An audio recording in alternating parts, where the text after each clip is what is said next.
course, we are always action oriented here. So give you some tips on what does it take to make grades more accurate and equitable. So as I've said, we've dropped the link for you to learn more about this white paper and grading. Now, of course, I could sit here and talk all about this topic, but we have an esteemed group of panelists with us today who are going to dive deep into this discussion.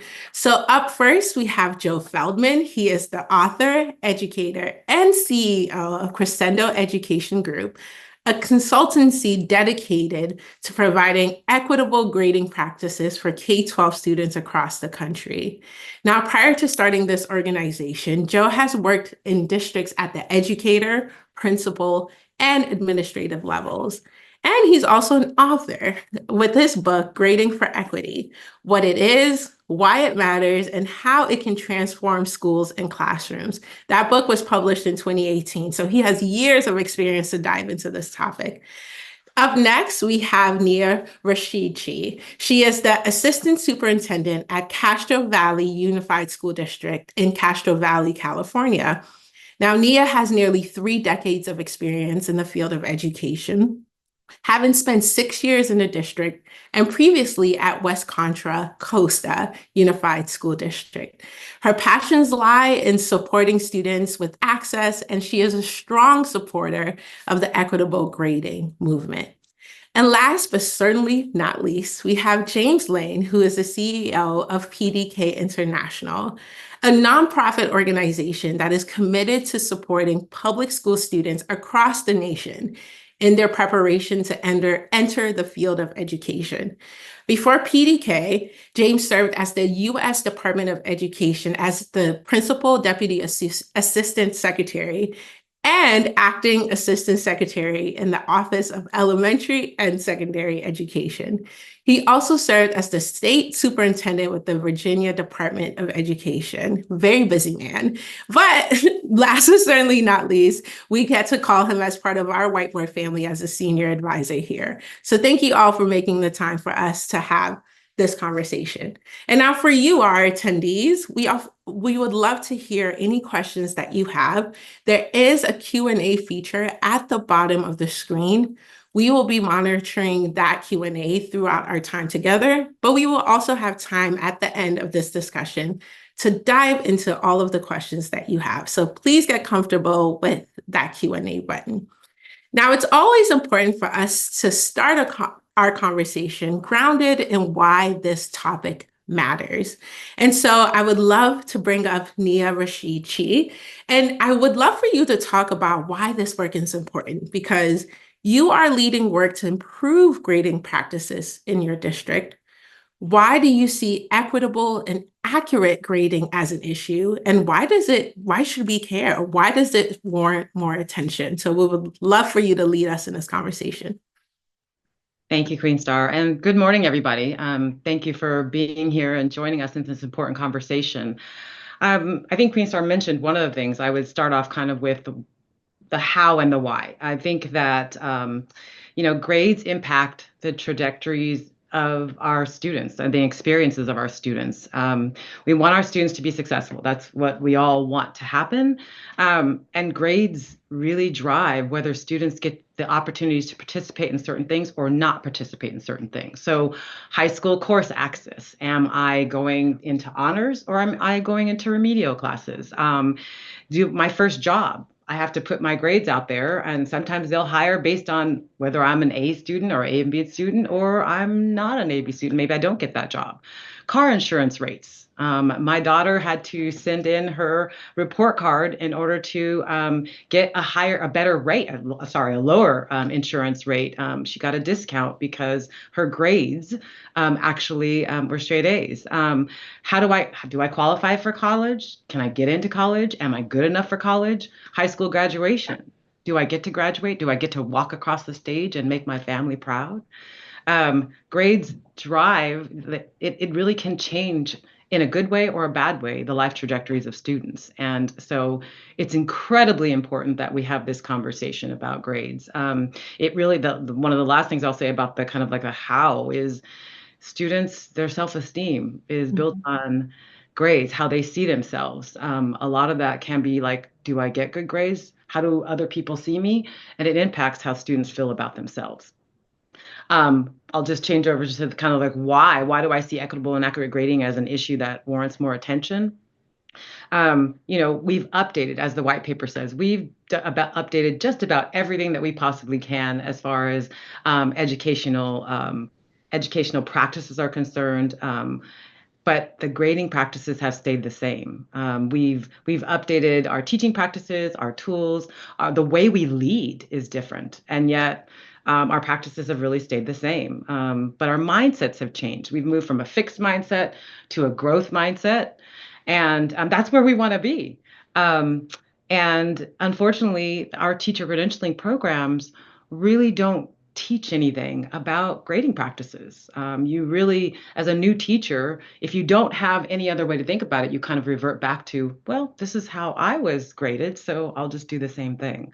And we can't update all of our practices, all our teaching practices, our leadership practices, and the way we believe and leave grading behind. That's just not the way we do business. So that's why I'm so glad we're having this conversation today, because I think it's Absolutely. Yeah, and I think the white paper even talks about that, right? So many things have changed in our education system, but this very important thing has stayed the same. Now we're going to bring in James for this conversation. When I was reading your bio, I was getting a little tongue twisted because you have had so many roles across the state level, the federal level. You've been a district and a district leader, and as well as a teacher, and you've helped now lead organizations. But I think at the very grounding level is that you're a parent as well, right? And so I'm curious about your perspective on the problem with how many school systems are approaching grading today. Yeah, it's a great question. Thank you, Queen Star, for the question. As a parent, so many times, we sit down at the dinner table and talk with our kids about how the school day went. And from time to time, we'll talk about their grades and we'll go into the parent portal. And when I look at the list of grades that my students get in any given quarter or school year, it's really overweighted towards what they're doing rather than what they know. And ultimately, as a parent, grades are a little bit of a mismatch because I want to be able to help my children, whether it's my daughter in middle school or now my son who just entered high school, think through what they can do to really learn the topics they're learning in depth. But the grades that we typically see, and not necessarily in every case, but mostly are, did you do your homework? Did you do your classwork? Did you turn in the project? Did you do this assignment? And that doesn't really help me with what I need to know as a parent to help my child succeed in school. What I really want to know is, how well do you know this topic? What are areas that I can help you think through so that you can learn the topic more deeply? When you go to write a paper, what do you really know and understand, and how can you apply it? And because of that, I have found, especially as a principal and then as a district superintendent, the grades were not really predictive of student outcomes, even on state assessments. That we'd have kids with straight A's that would sometimes struggle on some of the state assessments. And so, in a lot of ways, people talk a lot about the honesty gap between state assessments and, say, NAEP results at the federal level. But really this honesty gap about what a student knows in class and how that translates to their learning is a huge issue. And so it's a very important topic to me, because I really do believe that grades should be more indicative of the student's knowledge, and that we can then use that to build supports for them throughout the school year, in the home as a parent, but more than anything, to kind of drive their knowledge base so they can be successful in the course, theoretically then on the state assessments, but most importantly, prepared for the next step in their life and their career journey. Absolutely. So what it sounds like is being more of an active participant in the learning as well, and being a little bit more involved with this grading issue. Now, Joe, I know you've written a book about this, and also your organization is leading the work on this research. So can you spend some time talking about the findings from your research and the paper you published in July? And then also, I found this term very interesting, grade depression and grade inflation. And so for the folks who've never heard these terms before, can you take us to school a little bit and tell us what those things mean? Sure. Thanks, Queen Star. So the study that we did looked at approximately 33,000 grades that were assigned in courses where the students also took a standardized test that was designed to measure the student's knowledge of the course. So, I take sophomore English. I get a grade the second semester from my teacher in sophomore English, and I also take the state's exam for sophomores in English because they're supposed to, both the grade and the test are supposed to measure the same thing. And so we looked at over 33,000 grades of 22,000 students across 9 different districts and compared. Before a comparison, we looked at over 2 years of data. And what we found is that nearly 60% of the grades did not match the standardized test score, meaning that a student may have received a B in the course, but then received the highest level or even a lower level on the test. And while I'm not, 100% loving standardized tests, we would expect the grade often to match that. And what we found is that 60% of the times it did not match. What we found was that 2/3 of those were inflated, which means that the grade the teacher assigned was higher than the score the student got on that test. And it was disproportionately high rates of inflation for students who have been historically underserved. So Black students, Hispanic students, and students whose families qualify for free reduced price lunch. The other thing that we saw, which was actually a little more surprising and unique, there's been a lot of, I think, conversations, particularly post-pandemic, around grade inflation and why that might be happening and the concerns around that. But what we found was that actually a third of the 60%, or really 1 out of every 6 grades that were assigned, were depressed. That doesn't mean that there's like sadness and anxiety, although that may have also happened, but it means that the grade was actually lower than the standardized test score. And, for us really thinking about inflation, it's where, some of the things that James and Nia talked about, where, a student is being told that they're more prepared for that course and that subject than they actually are, which can lead to problems when they go to the next level or when they, go to college and have to take remedial coursework.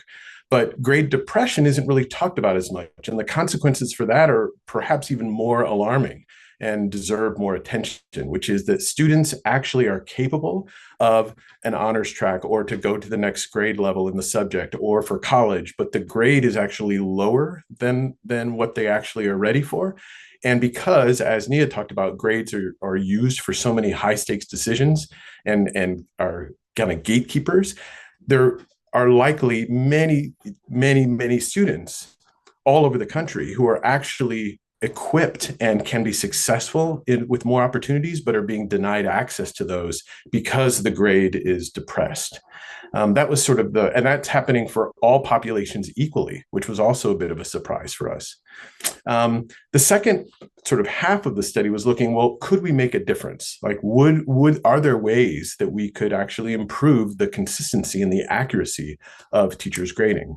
And what we found was that when we gave them access to improved grading, what we call equitable grading, we can talk about what that is actually a little later, we found that compared to a control group of teachers, the teachers who received support to grade more equitably actually increased the rate of consistency between the grade and the test. So the grades were getting more accurate. And then what we also saw was there was a decrease in D's and F's, which meant to us, not only is there greater consistency, but there may actually be more learning. So one of the big takeaways for us is that this is a big issue and is happening on both ends, inflation and depression. And it's actually a solvable issue. I think Nia talked about how grading often takes a back seat to things, gets left behind. And we see that this actually could be where if a grade could be put up front and improving teachers' grading practices could be up front, it could really leverage lots of big improvements in systems. I love that. And while you're here, I think you touched on this earlier, but this idea of equitable grading systems, right? And so let's spend a little bit more time. The spotlight will be on you for a little bit longer to give us a definition of what equitable grading is. And also, could you explain what it means for us? Yeah, I mean, equitable grading in many ways is common sense grading. We want our grades to be three things. We want our grades to accurately describe where students are in their learning. We want grades to be bias resistant. So we want to make sure that the grades don't represent biases of the teacher or favoritism or negative feelings by the teacher, which, is not their fault. We all have, we're people. And so we want to prevent grades from reflecting those things. And we want to make sure grades don't reflect students' circumstances or environment over which they have no control. And the third thing is we want grades to be motivating. As James talked about, we don't want students to just be consumed with just accumulating points, which is what grades are to many students. We want to actually have grades be motivating them intrinsically to around learning. And so those are sort of the three pillars of equitable grading. One example is something that James referenced. Many teachers, because it's tradition, is that they include lots of information beyond just what the student knows about the course content, which seems very odd, I think, to people on the outside of education, that we would expect the grade to reflect, if I'm in a, US history course, the grade would represent how much do I understand US history. But what a lot of teachers will do, and again, it's because they haven't received any training to grade any differently, is that they include lots of non-academic information. They include, did the student come on time on particular days? And did they, do the extra credit assignment? And did they raise their hand and ask a question? And, there may be aspects of student learning that are important that aren't specifically the course. When it's included in that single grade, it starts to warp the accuracy and include lots of biases and really demotivate students. So that's just kind of one kind of broad example of what equitable grading is designed to correct. Absolutely. Thank you for that. And thank you for providing those examples about attendance and things like that. I think I wouldn't say most, but a few of us probably got some attendance points, which helped us get over the map a little bit.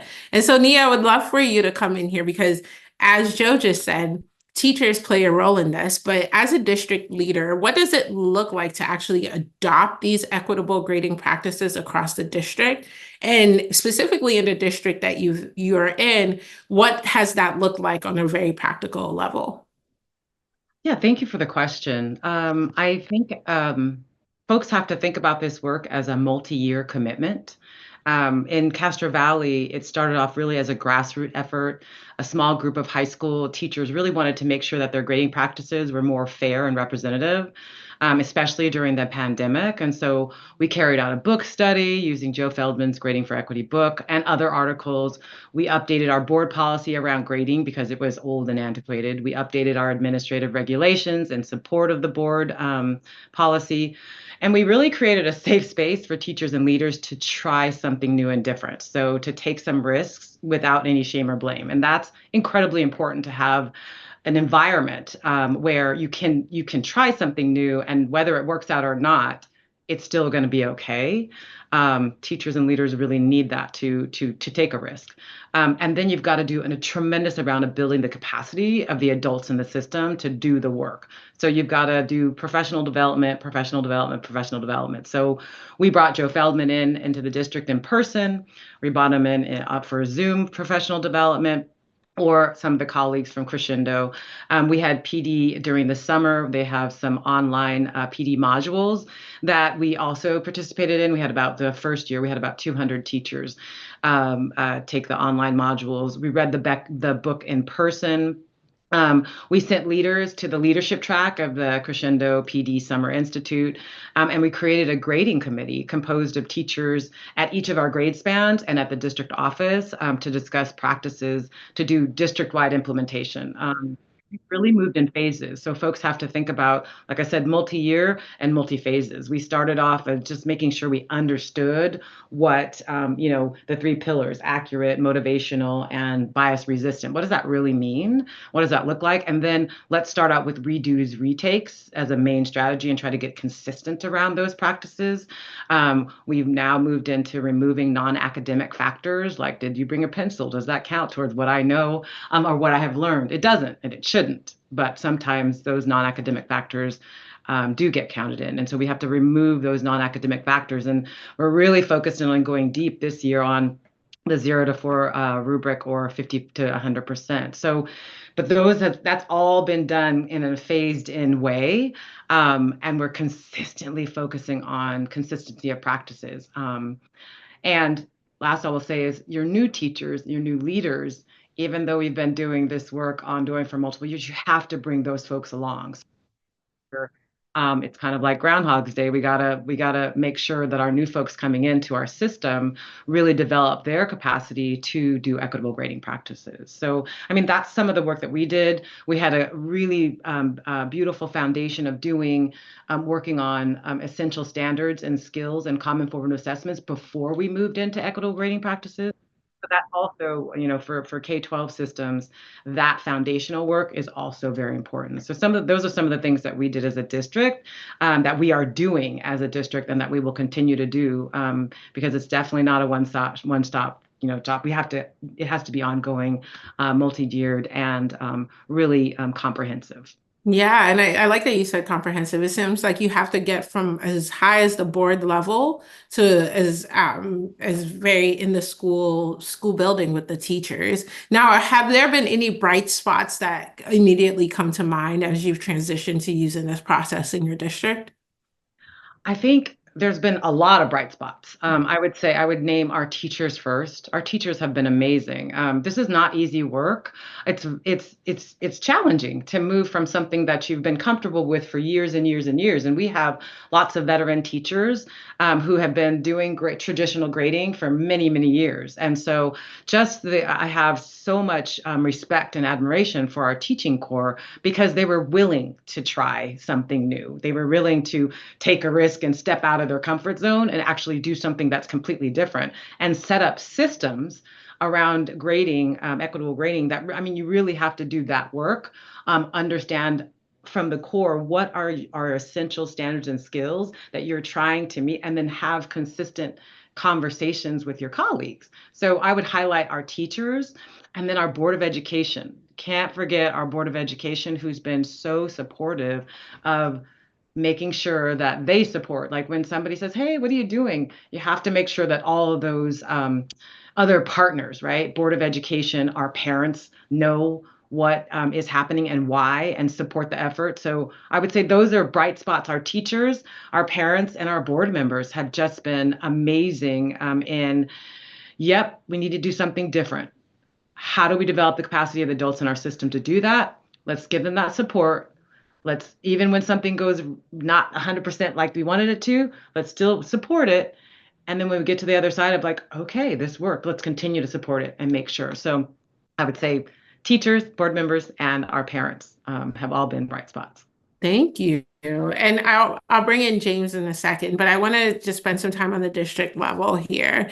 So with you, Joe, you're coming into a district, you're an outsider, and you're trying to create this systems level change. What have you learned with your work from your partnerships with districts and educators across the country? And what have you seen the benefits even for you as your own self and your organization in doing this work? Yeah, thanks. I think, well, some of the things that Nia referenced, which is that this is comprehensive. I think that in too many districts and schools, we educators are used to, like, okay, we're going to do this thing for this year, and then, magic's going to happen, and then we'll move on to the next thing, and then we'll do that. And I think districts oftentimes don't realize that this is actually deep work and adaptive work with their systems. So, as Nia referenced, it's engaging and educating multiple constituents, from board members to parents and families to students to external constituents? How do we get the grading software to adapt to this? Because many times it's actually set up to help the traditional system and is not automatically, the default settings are not helpful to some of this work.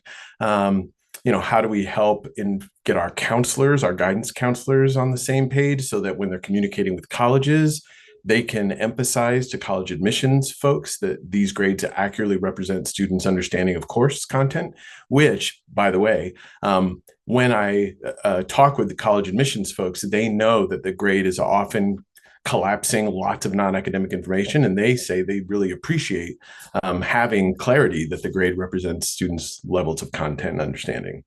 So I think all those things are part of it.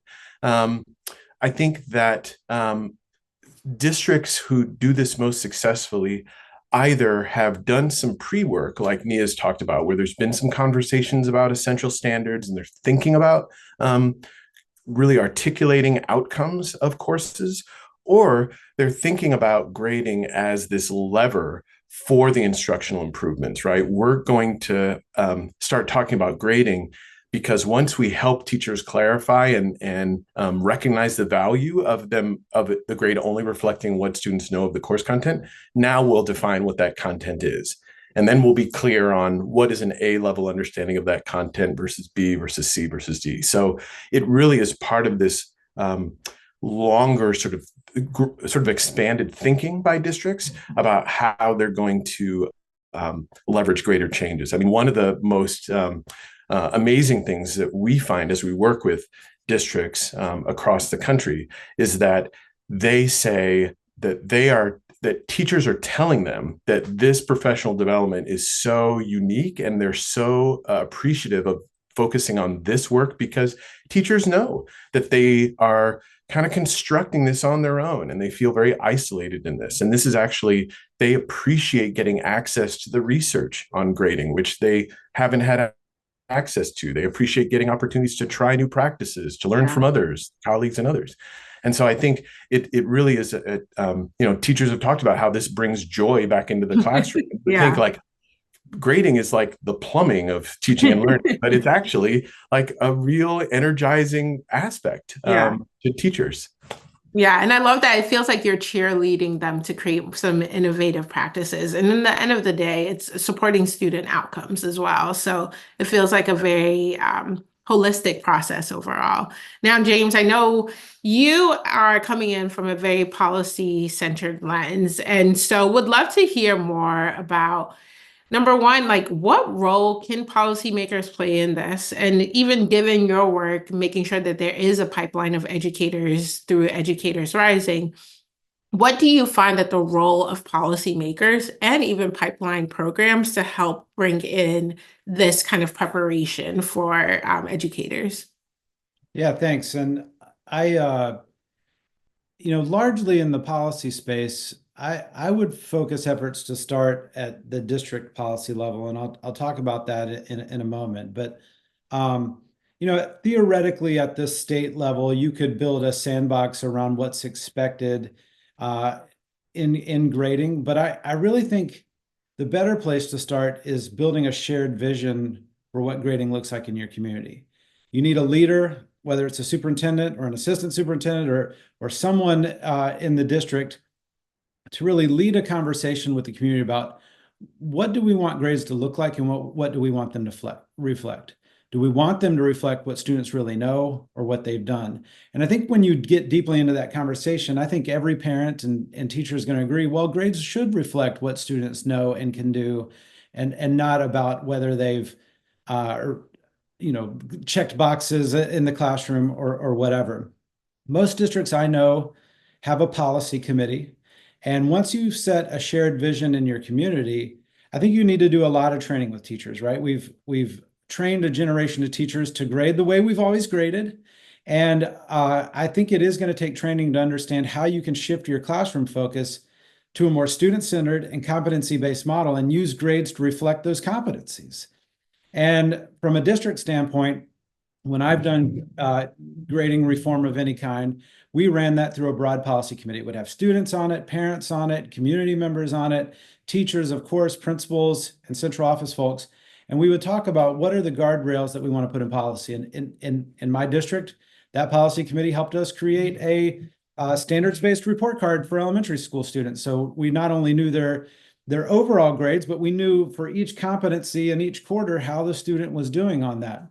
And then after that work was done, we built on that and we put, grades in the school district I live in right now. And don't quote me on this, but I think it's 60% of the grades are based on summative assessments and 40% of the grades are based on formative assessments. And so theoretically, we're supposed to have 100% of the grade based on what we know about the student's learning. And I think shifting to that has made grades so much more valuable for kids because they really know where they stand with the content at any time. And when you build that out through a community conversation, through shared vision, and through this notion of using district policy, you can still give teachers the academic freedom that they long for to operate in the classroom with their students. Now, I also think AI has a role in this, and this is just a side piece. I think a lot of districts are going to be thinking about AI policies right now. So it's a good time to make sure as you're developing your AI policy that you're thinking about how that impacts grading. I think most of us know that there are tons of tools out there that will grade students' papers for the teacher. And largely these tools I've seen are better at kind of the grammar and punctuation type of grading than the deep content knowledge, though I think that's going to develop and get better and better over time.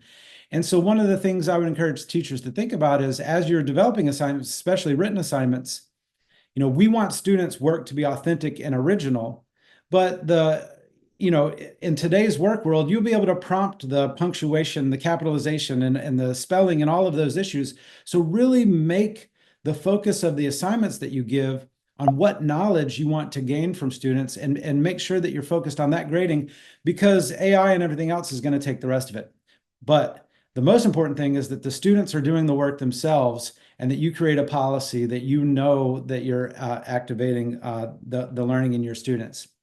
But, again, I think as you're developing district policies, that those notions around weighting can drive a lot of this thinking, those notions around a competency-based movement, and those notions around how you're looking at standards. There are a million ways, I think, and Joe would know this way better than me, to think about tactics for getting into more equitable grading. But at the heart of it, you have to make sure that you have buy-in from your parents and your teachers for it to be successful and not just a short-term initiative.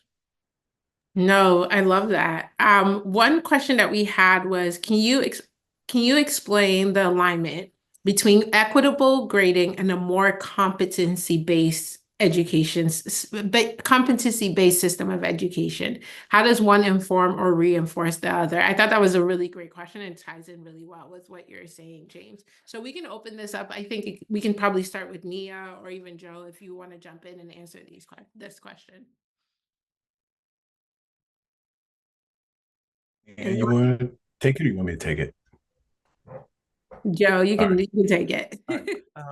Yeah, so there's equitable grading is not like huge rocket science. It's never been thought of before. There's been a lot of movements to improve grading in some of these ways that we've talked about. So competency-based education is one, standards-based grading is another. They're all premised on the idea that we want to make grades only reflect what students know.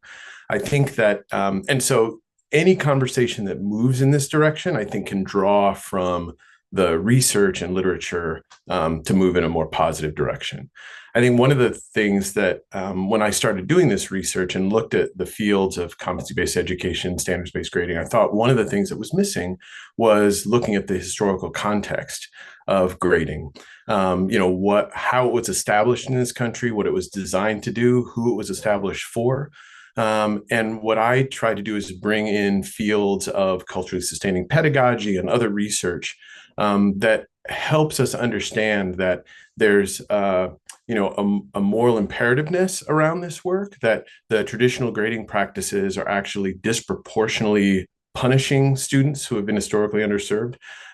Teachers, it's hard to get your head around this because I mean, I taught and I used a lot of these practices. And then as I did the research, I found that many of the traditional practices actually make it harder for students with fewer resources to become successful in a classroom, and rewarding things for things outside students' control, like their family income and other resources. And so it provides I think having this kind of lens provides a greater engine and need to address this. And the second thing is, I think that many times when we do initiatives, we don't always look at kind of how they uniquely affect different populations of students. And I think by describing this as equitable grading, what it does is it benefits all students, and we've seen that to be true, but we want to pay attention to, is it benefiting the students who have struggled the most in our schools? And that will help us really determine whether or not the initiative is successful. Thank you so much for that answer. Nia, we're going to come to you for a second about what would it take for more district leaders to follow in the footsteps of your district? Because it seems like a very intense project to take on. How can they ease the process in them taking on an initiative like this, and what would make it easier for them to do it? Yeah, I think that, thank you for the question. I think that school districts have to think about this as real systems work. It really is a key lever in driving improvements in our overall plan of work. In California, we have our local control accountability plan, our LCAP. It's got to be a part of your improvement plan, whatever that improvement plan is, whatever state you're in. As a leader both at the district office and then at the site as well, we have to constantly be, developing your capacity and understanding and practice. If you're going to help support folks to move in the direction of equitable grading practices, you have to have your own game on. And then the consistency of making sure that all your teaching core and your leaders and your district office staff all know, what are you classifying as essential standards and skills? What do you all classify? What agreements do you have around common formative assessments at each level, grade span, department, et cetera? Because that foundational work is incredibly important. And then you have to keep all of your partners in mind, because if you don't do that ground kind of foundational work of teachers know and understand what we're trying to do and why. Parents know and understand what we're trying to do and why. Board members understand what we're trying to do and why. New teachers and leaders. If you don't do that foundational work, when people don't understand what you're trying to do and why, you can end up with pushback before you even get started. And if we're talking about a multi-year kind of initiative work that's constant and consistent, you have to really lay that foundational work in order to have long-term success. And then the last thing I would share is that, can I share a personal story? Oh, please. We Okay. love a personal story around here. All right. So why I believe in this work. I've seen it work inside of my district. I also have a personal connection with it where my daughter in her high school year, she was, I think I said it before, she was an A student in her freshman year. She was an A student in her sophomore year. In her junior year, there was a tragedy at her high school where one of her close friends died. And now junior year, it's an important year. We're getting ready for college, applying, et cetera. And she had, emotional breakdown. And she really, really, really, she was crying. She had to go counseling, all that support. Her teachers in another school district, they wrapped around her. They were already doing equitable grading practices. My daughter needed to make sure, she needed to have the opportunity to do retakes and redos. She needed to be able to show what she knows. But the first time that she took a test, she was her emotional state was like, oh my God, I can't even concentrate.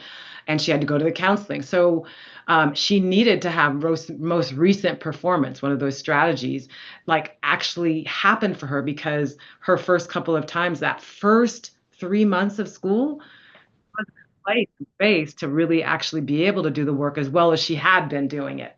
And so because of her teachers and their belief in equitable grading practices, they gave her opportunities to do redos and retakes. And she recovered the kind of middle to final part of her junior year. She was able to recover, but that was because her teachers were using equitable grading practices and strategies in their toolbox.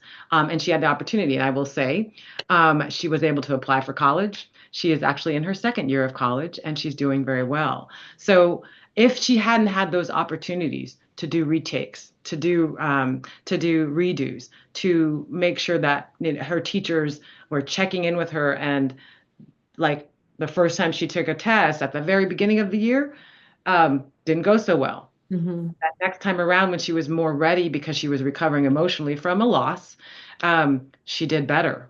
And those opportunities to show what she knows, in multiple ways and multiple times, really like made the difference for her, changed the trajectory for her opportunities to actually really go to college. So that personal story will always stay with me.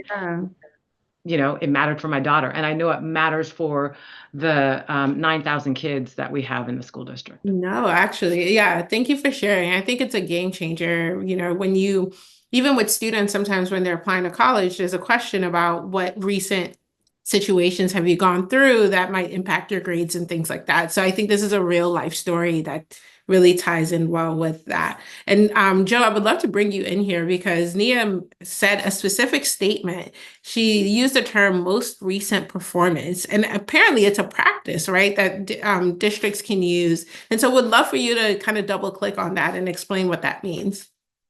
I've never heard that term, double click. All right. We're learning with each other today. We are. Okay. So traditionally, what happens in a classroom in grading is that a teacher will, I'll oversimplify this kind of in a unit. You'll have, a homework assignment or two, and then you'll have a quiz, and then you'll have another homework assignment, and maybe another quiz, then you'll have maybe one more homework assignment, and then you'll have a test, right?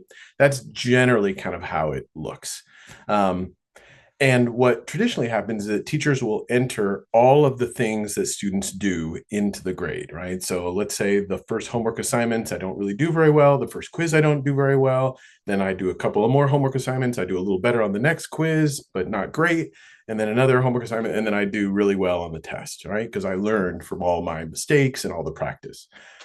But when teachers put all of that information together, both the low grades that I got and the high grades I got at the end, it averages them out, right? It sort of pushes them together. And my grade might be somewhere in the middle.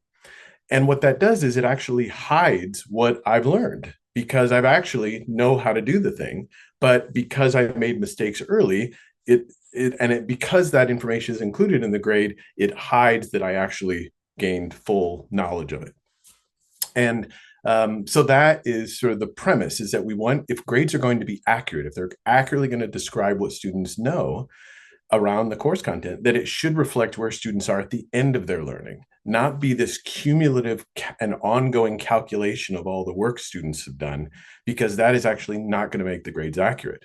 In addition, if we're learning how to do some particular skill and I went to a summer program where I learned how to do this at the local community college or something like that. I come into the classroom and I'm not making those mistakes at the beginning. I'm doing well from the very beginning.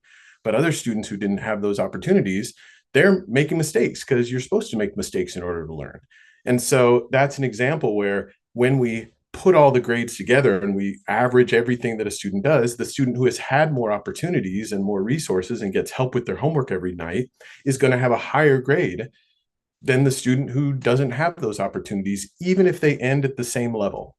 So what we're trying to do is to get grades more accurately to describe where students are, is to look at where students are only at the end, the most recent performance. And that also, you can see, helps make grades more fair, it makes it more accurate, and it makes it more motivating, right? If I don't do well at the beginning, I may say like, well, I guess I'm not cut out for this. I'll just do something else.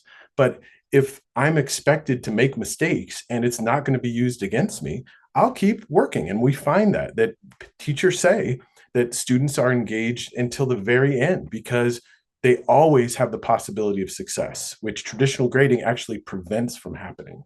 Yeah. I appreciate just that knowledge setting for us, because I think it allows us to understand the nuance of this issue, but also where people can advocate for themselves within this issue as well. Now, of course, this is wonderful, right? But there are always some naysayers. There are always going to be someone at a school board meeting who's going to be a little pissy about all of this happening. So I would love to bring in Nia to talk about what are some of the pushback that you have received in the past? Where does that pushback historically come from? And what are some steps that district leaders or just even folks, parents who might be listening, can take in order to move the district into a positive way around this work? Thank you for that question. There are always going to be challenges with any major initiative that you carry out in school districts. I think one of the major challenges that we faced was around the student information system that we have in the district, and that lots of school districts work with, because yes, you can build the capacity of the adults in your system, but if you don't have the tool where they're putting the grades in, that doesn't work that works only in a traditional grading system. You basically haven't gotten your nuts and bolts pieces in place, the logistical piece in place, and that can be frustrating for teachers who are like, okay, I'm trying this work, you all want us to do this work, we believe in it, but we can't get the technical piece to work. And so we've worked very closely with our student information system for the last couple of years to actually do something different. We've had to do some workarounds on the back end first. And we're just getting to a place where we've actually have a system inside of our SEIS system where we can actually land our grades that are equitable grades in a more user-friendly fashion. So that's probably one of the biggest challenges. I would say, kind of back to something that I said before, the foundational layers that you put in place matter. If you have to prepare your community, meaning we've had several meetings with our parents where we had Joe come as a guest, and we had principals and teachers share their experiences about what we're doing around equitable grading practices. So again, the biggest challenge is if your folks don't know, if your partners don't know, if your most important stakeholders don't know what you're trying to do and why, you're going to have pushback. So far, we haven't had pushback because we have taken the time over every year to make sure that we continue to lay that groundwork and relay that groundwork with our parents, with our board members, with our teachers, with our students, and with our district office staff. So everybody's in the know. We're continuing this work. It's not going away. And we will be the biggest supporters. However you need support, we will provide that to build the capacity of our adults so that they can have the structures, build the structures and systems that we need to put in place in order to make equitable grading practices work.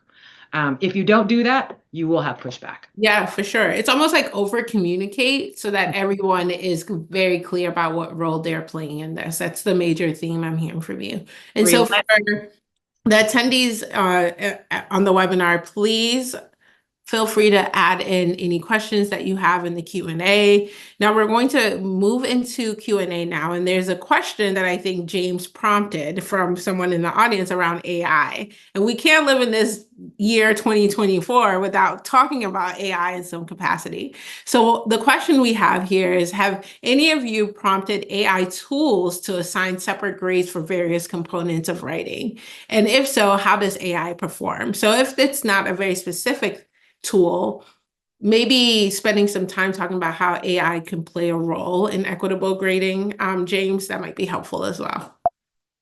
Yeah, thank you.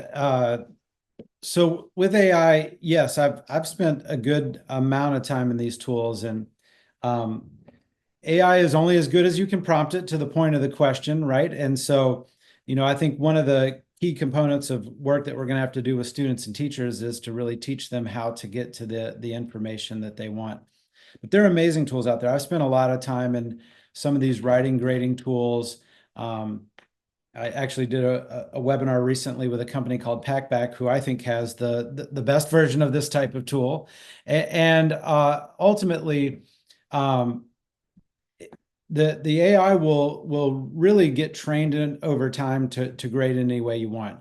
At the early release of these type of AI grading tools, they were best suited for your grammatical content, your a little bit of flow, but they've gotten so much better even over the year at being able to assess content. But I kind of want to step back from the question for a minute and just say that we at my company, we do polling on a variety of topics, and we polled on people's perceptions around AI in public schools. And what came out clearly in our poll is a poll of the average American, is that the average American, they want AI to be used for developing lesson plans or tutoring students or getting extra help with work. But they were very clear they didn't want AI to be used for things like homework or student work. And we all have this fear that the teacher develops the lesson plan using AI, delivers the lesson plan using AI, the student reviews the material using AI, they take an assignment using AI, they write their response using AI, the teacher grades around AI, and we actually don't know if the student learned anything because AI was running everything in the background. And that's an over exaggeration, of course, but at the heart of it, what we want is that we want to know what students can do.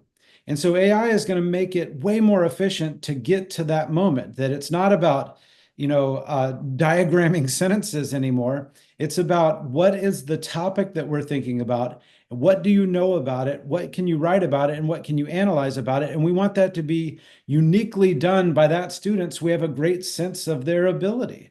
And AI is going to actually be able to get us to that moment of content knowledge and acquisition and application a whole lot faster than before the tools. And so if you're thinking about equitable grading, utilize the AI tools to get past the efficiency of the things that don't matter in assessing students' knowledge, or potentially don't matter, I should say, and get right to the heart of what you want the student to be able to show you that they've learned from the content.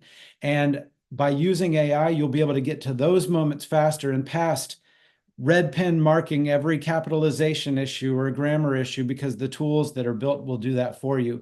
And teachers can spend their time really giving students feedback on their writing. And by the way, feedback is one of the most important tools in education for improving student outcomes. And so if teachers will focus their efforts on feedback versus grammar and other issues, we'll have a better opportunity to move that student along their education continuum. I love that. Thank you so much. And just shout out to Packback. I do think that they're best in the business around this equitable grading. Now, Nia, there's a question around some examples you can give about how your SIS system was able to adapt to equitable practices.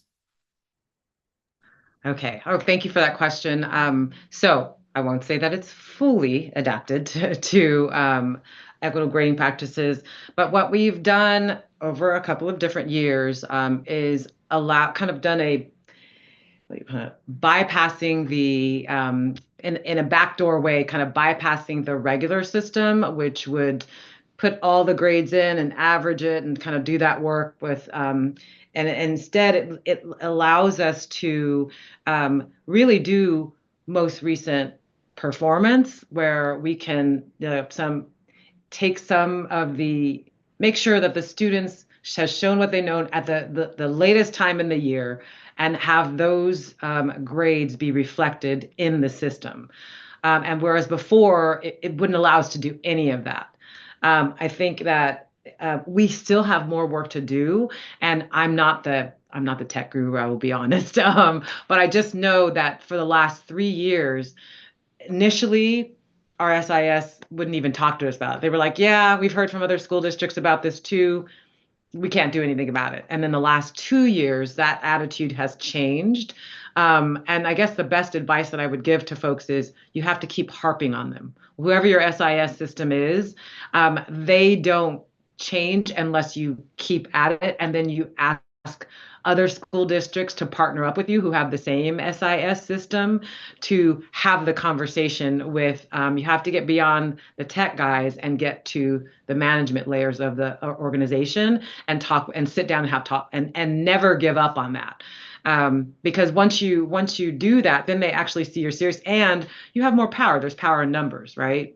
So, I mean, the advice that I would give to folks is however you're, wherever you are in equitable grading practices is, that backdoor, the nuts and bolts piece of the SI system is important. And you just have to have ongoing conversations and make it work. Ask for what your specific system needs for where your teachers are. Awesome. Thank you. And so I know we have about 3 minutes left, so I'll try to get through some of these questions. There's a question from someone who works at a community college and who has embraced equitable grading, but unfortunately feels that when students prepare to transfer to universities like UC Berkeley, where a computer science professor might say, the average on my exam is 55%, so I need to make it more difficult next time for students. How can we help make this ideology around equitable grading more competitive with what universities are looking for? So Joe, you might be able to come in and really bring in the higher education lens as well on this. Yeah, well, when the book was written, it was really just about working with K-12, but we found that community colleges and universities have actually become really interested in this. We've actually done work with UC Berkeley's School of Civil Engineering, College of Engineering, and some others. And it really is just helping, whether you're a teacher of kindergarten or you're a teacher of grad students, it's just having access to this information. I mean, the curve that the person asked about, is very deep in some teachers' brains. Like, I can't give too many A's because if I give too many A's, it means I'm easy and I'm the hard grader. And that is all from the Industrial Revolution bell curve idea that human beings fit along this curve and there's no other way around it. And I think this work is helping to push them. Like, you have this external target and the size of the bullseye doesn't change if more people hit it. And that's actually what we want to have happen in our classroom. So it is a mind shift has to happen K-16, and it is happening gradually and gradually and gradually. If we'd talked about this 10 years ago, it would have been all uphill. But now there's a lot of tailwind that I think we have because so many districts and educators are thinking about this work. Perfect. Thank you so much. And for James, you've worked, as we said, in all district levels and on the state level. So what are some tips to bring in for boards of education or even for, school boards as well? What are some of those tips that you can provide and language that folks can use around equitable grading? Yeah, well, I'll go back to something I said earlier because it really is the prerequisite. You have to build a shared vision for what you want from your students. And that starts with the school board or the Board of Education in the state. And even if you don't direct specifics around policy to leave flexibility for schools and teachers to navigate their current context, even setting a vision from the state or the district or the superintendent that this matters. We want to be more clear with families about how our students are doing, and we're going to use that information to build supports around those students so we can maximize their potential every day. That is ultimately the goal that everyone has. So, I hesitate to suggest that at the onset of a movement like this, that a state would take this on as a state policy platform. That I really think that to Joe's point, I mean, a lot of people have been doing this kind of grading for 100 years. You don't make 100-year-old policy changes quickly. You have to do it through community conversation. And as a district leader, when we were doing similar work, we would pilot it in a subset of schools and build proof of concept. And then we would roll it out to additional schools. And then we would move it from elementary to middle, and we would move it from middle to high.